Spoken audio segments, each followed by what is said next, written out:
gusto ko magtapos kahit para makatabang po sa akong pamilya. Gusto ko po maging flight attendant para mabisita ko po si mama sa ibang bansa.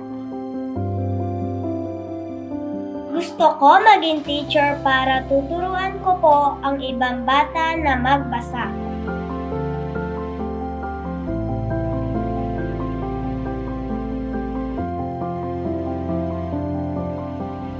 Kapag nakatapos po ako, tutulungan ko po ang aking pamilya at pag-aaralin ko po ang mga kapatid ko.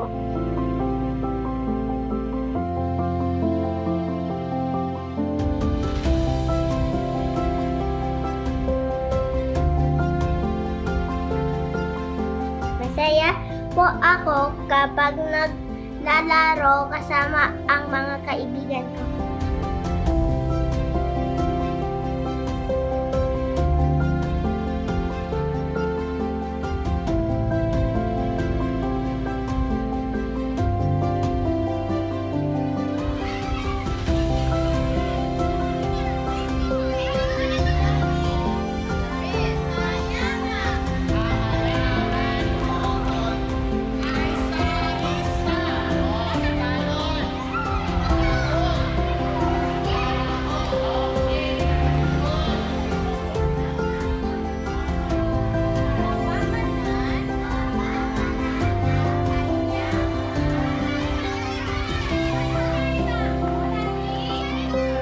Ang paaralan ang pangalawa nating tahanan.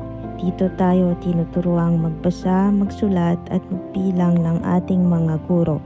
Ang paaralan din ang gumagabay sa ating mga kabataan upang magkaroon ng magandang kinabukasan. Kaya naman ay panatilihin nating maayos at alagaan natin ang ating mga paaralan.